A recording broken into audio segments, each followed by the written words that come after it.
So without any further ado, can we welcome our first presenter for the day, Matt Piner from Conlumino. So Matt is a co-founder and lead consultant at Conlumino. It's its first year birthday today, so happy birthday, Conlumino. It has a very impressive list of clients already in that first year, so we've got over 50 of the UK's biggest retailers and retail stakeholders. Matt's specific role in Conlumino is managing all the syndicated research, including market forecasting, niche market sizing, online and mobile retail, and consumer insight. So I'd like to welcome Matt Piner.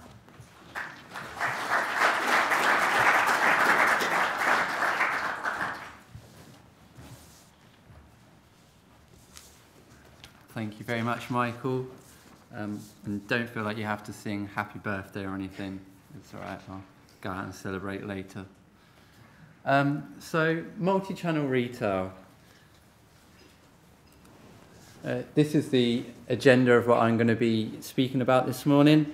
Firstly, just having a brief overview of how consumers are shopping, what the general condition of retail is, and some background. Then looking more about how that's impacting on retail spending specifically, then how retailers are responding to that, and finally drawing it all together into some conclusions.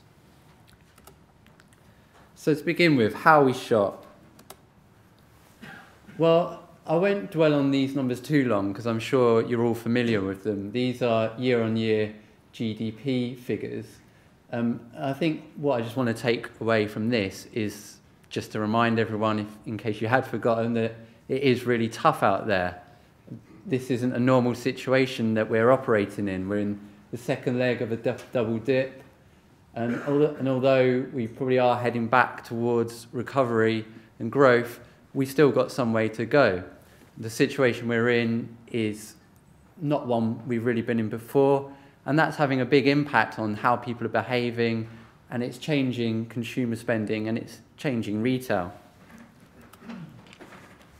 So if we look at how that impacts on retail spending specifically, well, growth rates are much, much lower at the moment than they are in historically long-term averages.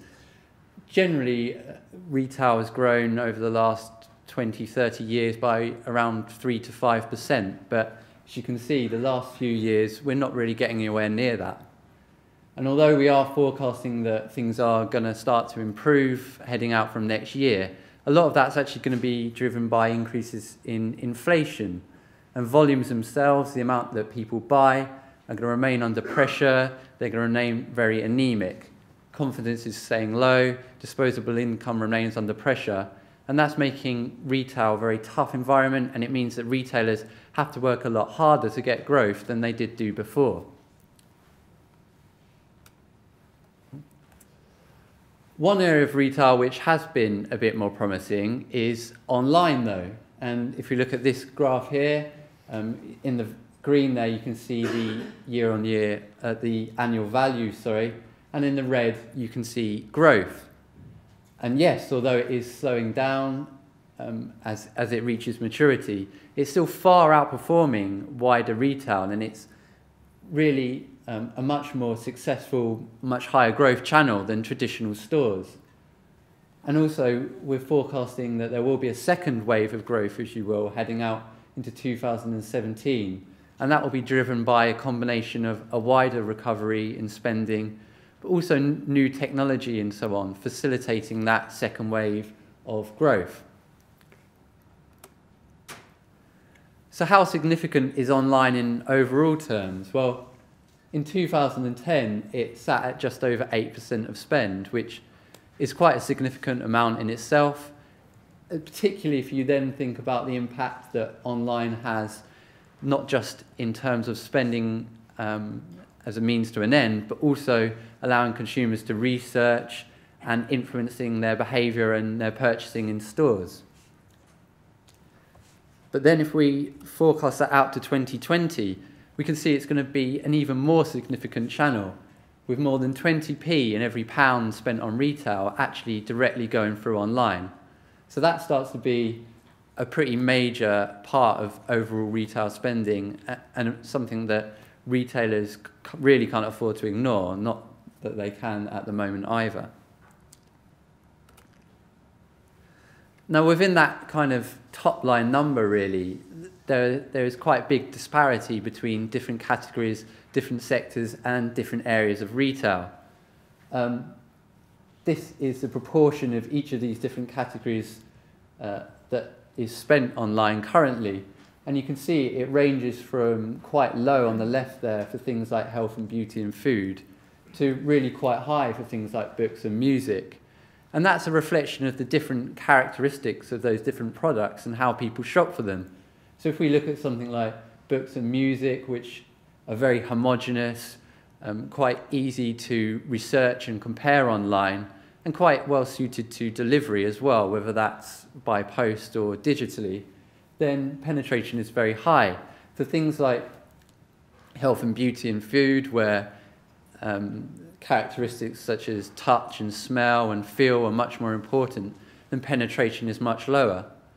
But at the same time, that also means that there's much more potential for growth at that end of the spectrum. As technology evolves to meet those challenges and overcome those barriers, those areas are likely to see much higher growth than these more mature sectors. And then within online, of course, we now have mobile becoming an important factor in itself. And I think that that can really be defined in two ways. So here we've got two values for the influence mobile currently has. The one on the right is purely direct transactions, so that's actually purchases which are directly made through mobile devices.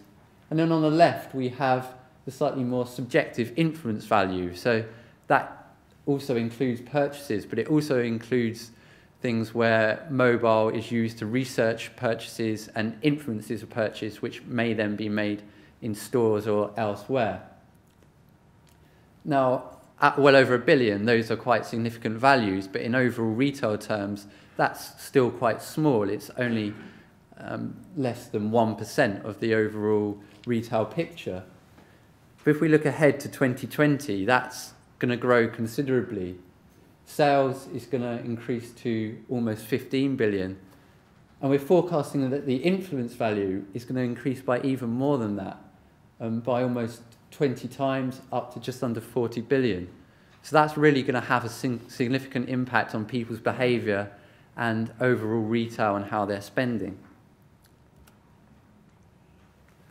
And in terms of the different channels as well, but that's also evolving. So this is for an average clothing purchase of a major item, and it shows how many different channels people use in that journey.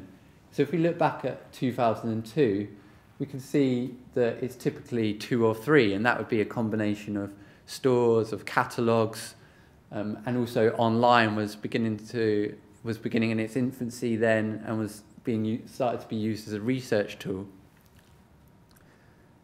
But in 2012, we can see that that behaviour has now become much more complex. It's more common for consumers to use 2, 3, even 4 or 5 different channels. They're shopping around a lot more, they're a lot savvier, they're doing more research, and also technology is enabling them to do that.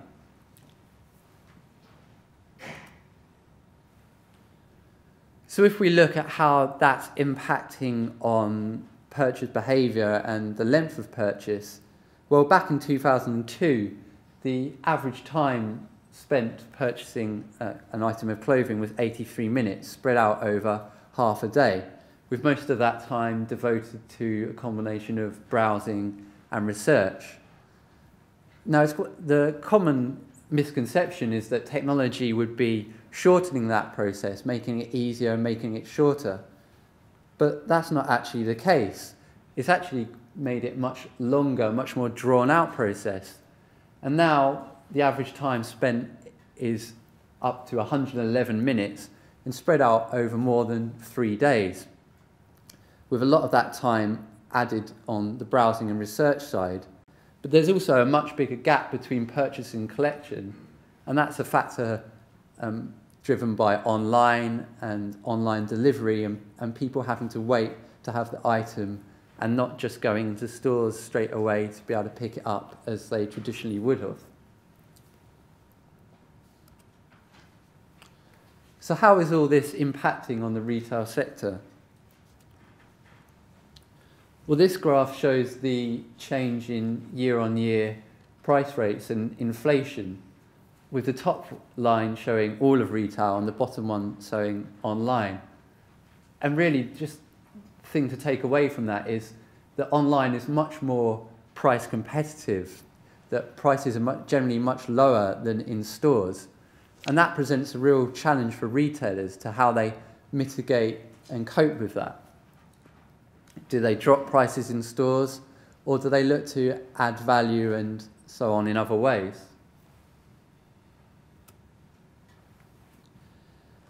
And the balance of stores and online is now changing as a result of these changes in consumer behaviour. If we look at the fashion sector over the last 4 years, you can see that the majority of growth came from traditional stores. But if we now look ahead to the next 4, we can see that that baton is passing to online. And that's now becoming increasingly the engine of growth. That is the part of retail where the opportunities are, and it's the part where retailers are channeling investment and looking for opportunities.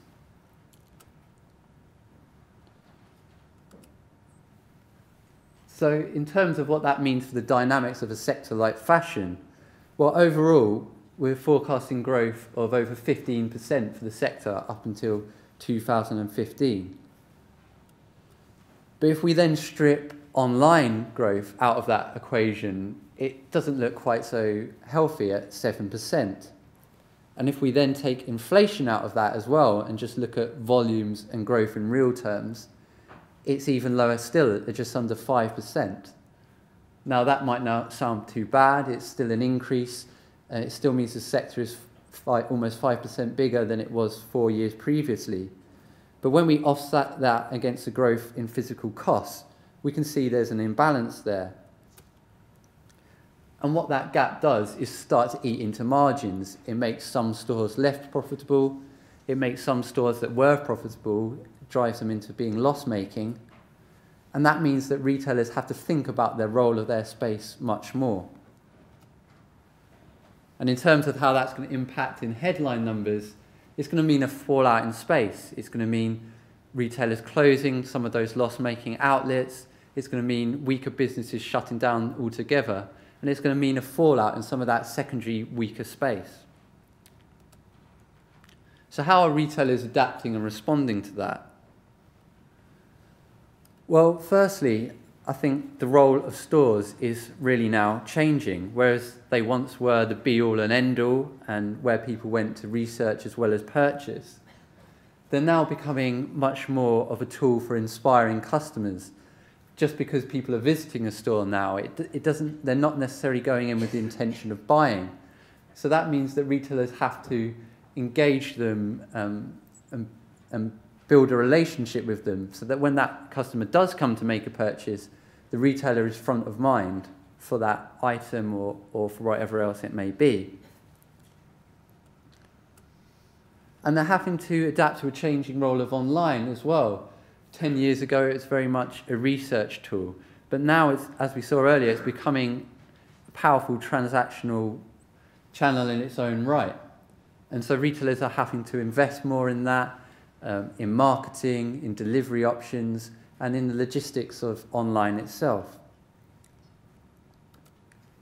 And then mobile, again, at the moment, it's very small, very embryonic, but it's increasingly playing a more influential role in people's behaviour, whether that's for the first time enabling them to shop whilst commuting to and from work, whether it means them getting their mobile device out in a store and researching something or looking up how much it costs somewhere else or looking for an online review, or whether it's sitting on the sofa and watching X Factor and looking up something that they've seen during the commercial break.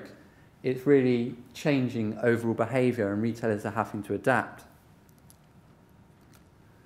Social media, again, perhaps even smaller than mobile, and we're still trying to get an idea of exactly what role that's going to play. its direct influence on sales is still tiny, and retailers are still in the early days of deciding how that's going to feed into their multi-channel offers. But what we do know is that people are having more conversations through these channels. It's affecting what they're buying, who they're buying from. So it's important that retailers start to engage with that and get a handle on how it's going to shape their businesses, how it's going to shape their images, how it's going to shape their relationship with consumers. So to begin to now summarize some of these ideas and what they mean for consumers and in terms of big data, well, consumers are being faced with much more choice than ever before.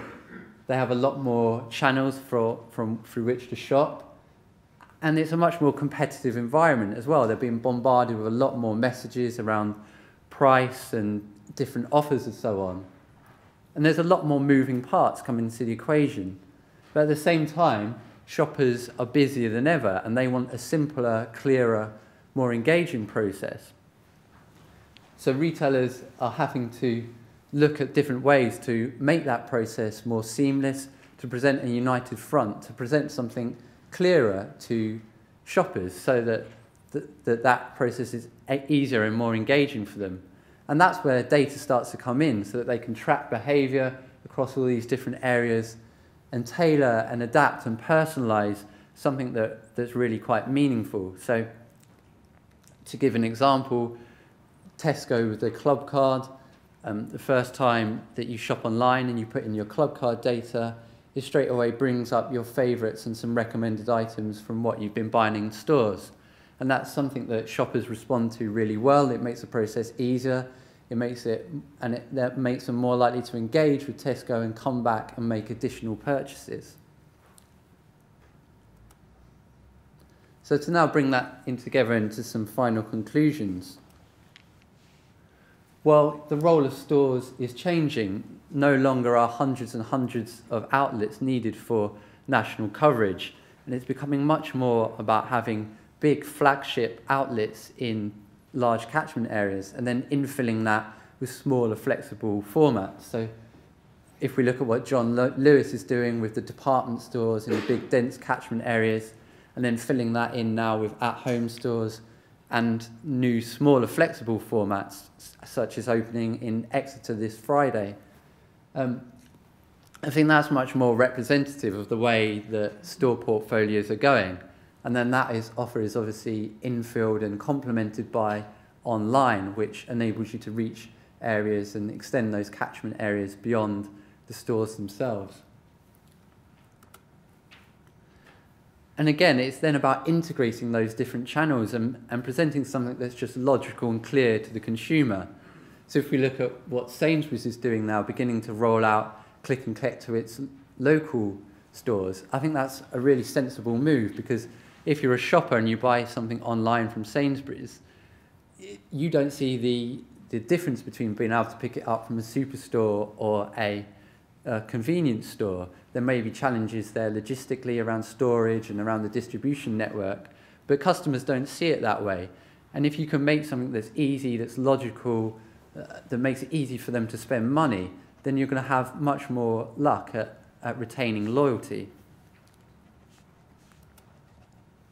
And footfall, it used to be a means to an end in itself, to get as many people into a store and then hope that a certain proportion of those people bought something. But again, that's changing, and now the store plays a different role in influencing and inspiring people, selling the brand to them. And maybe they don't make a purchase on that day, maybe they go away and come back again, or maybe they go to the website. But that store has to be something that's going to stick much more in their memory. It's something that has to give them a much more emotive, satisfactory experience.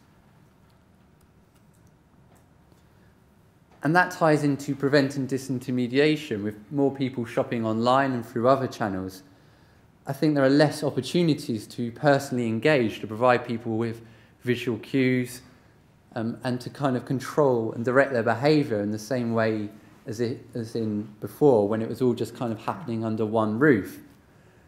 So retailers are having to look at new ways to personalise and engage their offer, whether that's through social media, whether it's through blogs, whether it's through email marketing, they're having to build their brand and engage with shoppers in different ways. And again, that's then impacting on marketing budgets. There's more channels than ever before. There's more ways of reaching the different shoppers. So you're having to prioritize that spend to decide what's best for you and what's going to bring the most efficient and effective results.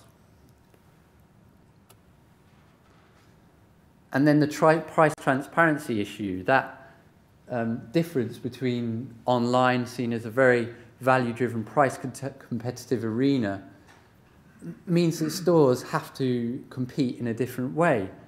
Retailers have to decide what the reason is for shoppers to come to stores now instead of going to online, and whether that's through making it a more enjoyable experience, whether it's through adding better service, whether it's through adding additional guarantees to products, or making delivery easier and collection.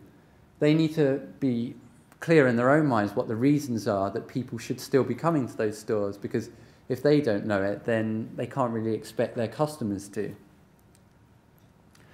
And in terms of how all of these things are dictated to by customer data, I think it's really important that that information is used to place the customer at the heart of all these decisions, whether that's deciding where to locate stores and what they should look like and what size they should take, whether it's deciding how the online channel plays into that and where it complements it and where you let the stores take more of the burden, whether it's deciding where to direct that marketing spend and how to target that and what those campaigns to look like.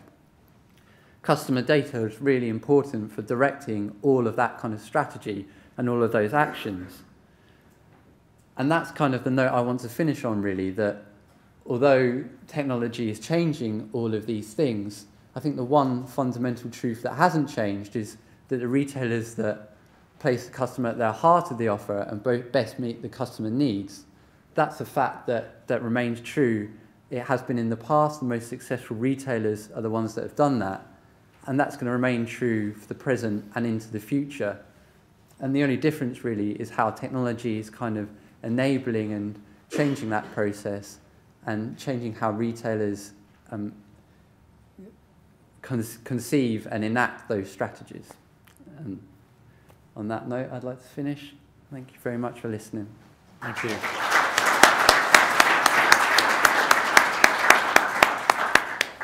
So do we have any questions for Matt?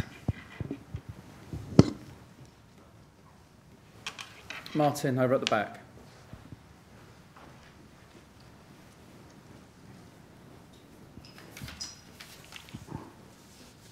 Hi, Martin Bellingham from the Children's Mutual.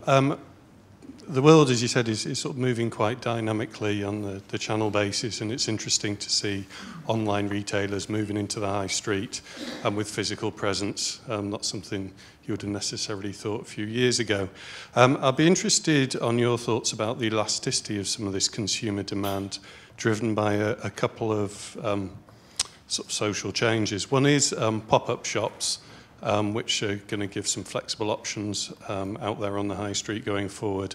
And the other is the impact of group purchasing deals, so Living Social, Groupon, which we've seen, obviously, in reality in the media is having significant short-term impacts on consumer behaviour. Yeah, I think that they're both important trends, but I think that their impact on the overall kind of transference of spend from online into stores is still quite small.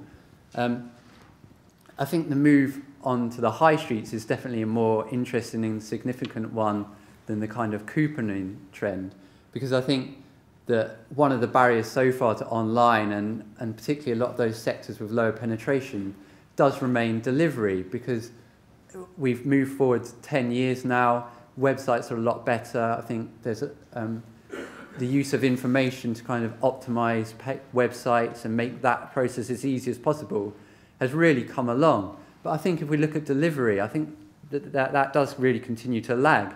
The fact that it still is quite hard to book a delivery for a specific time, to get it in the evening, to get it in the weekends and so on, does put a lot of people off ordering through the channel. And I think that is preventing penetration going higher, particularly in bigger sectors where you can't just have things posted through your letterbox. And I think that's where we'll now start to see retailers experimenting more with pop-up shops and so on. Because even for someone like Amazon, who has had massive growth, they now need to look to their next opportunities. And I think a pop-up shop gives them much more fulfillment flexibility, because they can offer a click and collect, and it just opens up really a whole new audience. In terms of the couponing, I think that is important, and I think it does play into a wider trend at the moment of people wanting value, of people wanting good deals. But I think it's going to become much more disparate. I think we've already seen Amazon and other competitors Groupon start to spring up. And I think we'll see retailers starting to do their own things around value and innovating in that way. Thanks. Next question. Martin on the front table.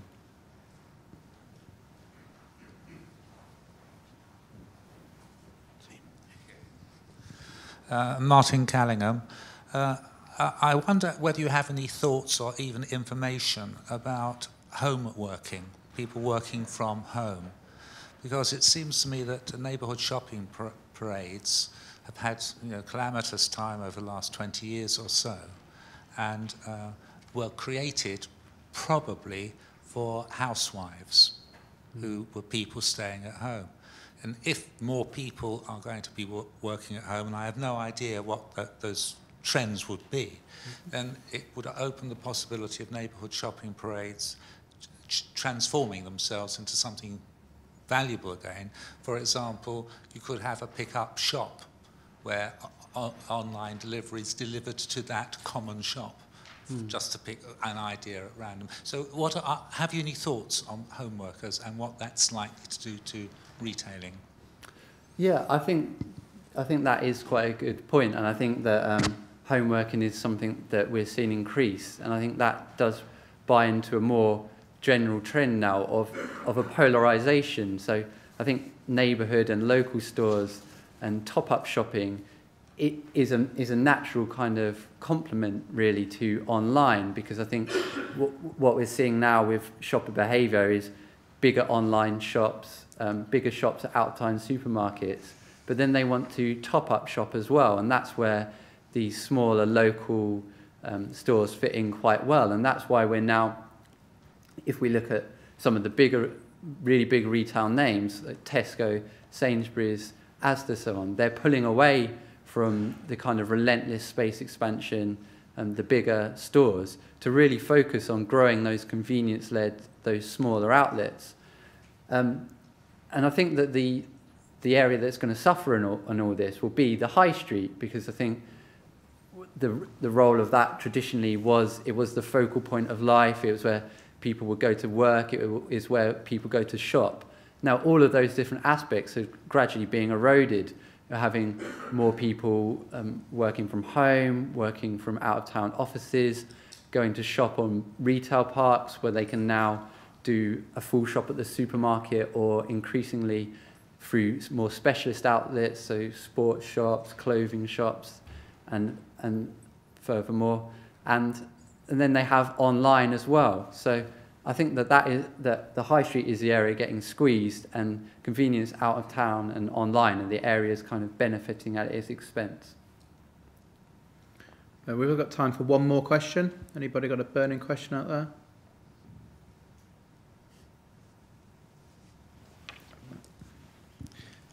Hiya. Throughout the presentation, you're talking about the changing dynamics of retail shopping due to technology. But you also touched on at the beginning the double-dip recession, and I was just wondering how much you might attribute the double-dip recession, to the changing dynamics in which people are shopping. Maybe that might result in more people shopping online and being more savvy.